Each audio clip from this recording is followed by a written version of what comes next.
पाकिस्तान को रसिया ने दिया करारा झटका, कहा हमारे फ्लाइट जोन से विमान हटा लो। दोस्तों, कंगाली की हाल में पाकिस्तान इस वक्त अपनी अर्थव्यवस्था बचाने के लिए पूरी कोशिश कर रहा है। मुल्क में हर चीजों के दामों में भारी वृद्धि आ चुकी है। खाने तेल से लेकर आटा, चावल, दाल, डालडा के साथ ही सारी चीजों के दामों में भारी इजाफा किया गया है। साथ ही पेट्रोल डीजल के दामों में भी भारी वृद्धि है। ऐसे में शहबाज सरकार अपनी पूरी कोशिश कर रही है इस कंगाली से बाहर आने के लिए। इसके साथ ही सरकार अपने सहयोगी देशों से मांग कर रही है। कभी चीन के पास जा रही है तो कभी सऊदी अरब के पास। पाकिस्तान की हालात इतनी खराब है, इसका अंदाजा इसी से लगा सके कि पाकिस्तान एयरलाइंस द्वारा बकाया राशि का भुगतान करने के लिए पैसे नहीं है। ऐसे में रूस ने पाकिस्तान को कड़ी चेतावनी देते हुए ओवरफ्लाइंग क्लियरेंस देने से मना कर दिया है। दुनिया के सामने पाकिस्तान को इसके चलते एक बार फिर से बेइज्जती का सामना करना पड़ा है। पाकिस्तान एयरलाइंस के द्वारा बकाया राशि का भुगतान नहीं करने के चलते रूस ने फ्लाइट को ओवरफ्लाइंग क्लियरेंस देने से इनकार कर दिया। इसके बाद इस्लामाबाद से टोरंटो जा रही फ्लाइट को रूट बदलना पड़ा। ऐसे ही ये खबर सामने आई है। लोगों ने पाकिस्तान सरकार से सवाल करना शुरू कर दिया है। लोगों ने पूछा कि इस शर्मनाक स्थिति की वजह क्या है। मीडिया में आई खबरों की माने तो ये मामला 17 जून का है। पाकिस्तान इंटरनेशनल एयरलाइंस की इस्लामाबाद से टोरंटो जा रही फ्लाइट को ओवरफ्लाइंग क्लियरेंस नहीं मिला। इसके बाद फ्लाइट को पहले कराची लाया गया। इसके बाद यहाँ से फ्लाइट ने रूस की जगह यूरोपीय देशों के एयर स्पेस का इस्तेमाल किया। इसके बाद फ्लाइट टोरंटो पहुंची। इस शर्मनाक घटना पर पाकिस्तानी एयरलाइंस की ओर से बताया गया कि टोरंटो के लिए उड़ान को ईरान, टर्की और यूरोप के रास्ते का इस्तेमाल करना पड़ा। जहाज ने कराची से उड़ान भरी। बताया जा रहा है कि PIA की फ्लाइट PK-781 में 250 से अधिक यात्री थे, जिन्हें कराची रवाना किया गया। दरअसल स्टेट बैंक ऑफ पाकिस्तान को ओवरफ्लाइंग क्लियरेंस के शुल्क के लिए पैसा ट्रांसफर करने में दिक्कत का सामना करना पड़ा था। पाकिस्तान इंटरनेशनल एयरलाइंस का कहना है रूस को वैश्विक प्रतिबंधों के चलते पेमेंट प्राप्त करने में दिक्कत आई है। इस वजह से PIA को रास्ता बदलना पड़ा। दोस्तों, ये कहना गलत नहीं होगा कि पाकिस्तान अपने सदाबहार दोस्त चीन के हाथों बिक गया है, क्योंकि इस वक्त जो पाकिस्तान में चल रहा है उसे देखकर तो यही लगता है। अभी तक तो यहाँ पर चीन CPEC और BRI प्रोजेक्ट पर काम कर रहा था। अब खबर है कि वो यहाँ पर एक और नया प्रोजेक्ट शुरू कर दिया है और ये अगले साल 2023 तक ही तैयार हो जाएगा।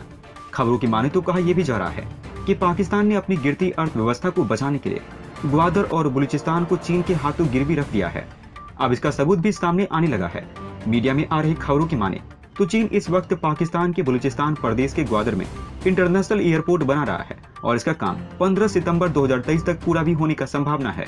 हालांकि ये एयरपोर्ट चीन पाकिस्तान इकोनॉमिक कॉरिडोर के तहत बनाया जा रहा है।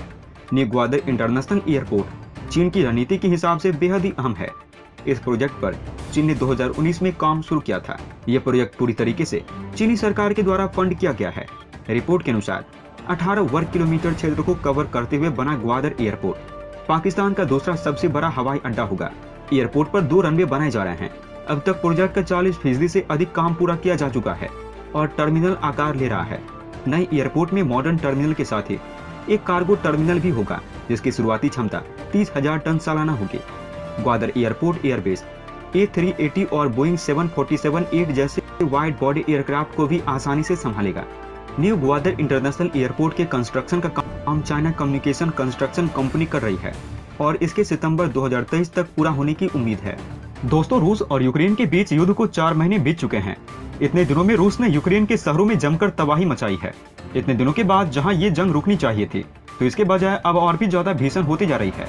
यूक्रेन के शहरों पर रूसी सेना चुन चुन कर हमला कर रही है। रूस अब यूक्रेन पर हमला में और तेजी लाते हुए पूरे यूक्रेन में बमों की बारिश कर रहा है। इसके साथ ही रूसी सेना पूर्वी यूक्रेन के एक शहर की घेराबंदी करने की कोशिश कर रही है। ये जानकारी क्षेत्र के गवर्नर ने दी है। इससे पहले पास के एक शहर पर उसके ताबड़तोड़ हमलों ने यूक्रेनी सैनिकों को हफ्तों की भीषण लड़ाई के बाद पीछे हटने के लिए मजबूर किया था। रूसी सेना की ओर से पूर्वी क्षेत्र में लड़ाई के केंद्र से काफी दूर के इलाकों में भी मिसाइल से हमले किए जा रहे हैं। लुहांस्क क्षेत्र के गवर्नर सेरही हेदई ने सोशल मीडिया मंच फेसबुक पर कहा, रूसी सेना दक्षिण की तरफ से लिसिचांस्क शहर की घेराबंदी की कोशिश कर रही है।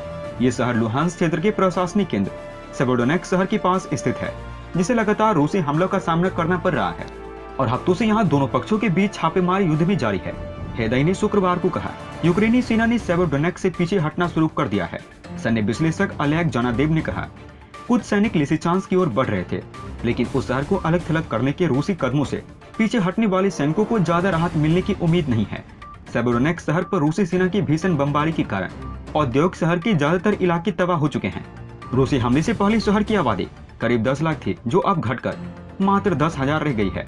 बड़ी संख्या में लोग शहर से पलायन कर चुके हैं। आपको बता दी कि सेवेरोडोनेट्स्क और लिसिचांस्क रूसी आक्रमण का केंद्र बिंदु रहे हैं, जिसका मकसद पूर्वी यूक्रेन के डॉनबास क्षेत्र पर कब्जा करना, वहां से यूक्रेन को हटाना है, क्योंकि डॉनबास में भी यूक्रेन जमकर कत्लेआम मचाता है और इसी जंग के कई कारणों में से एक यूक्रेन के डॉनबास में कत्लेआम भी शामिल है।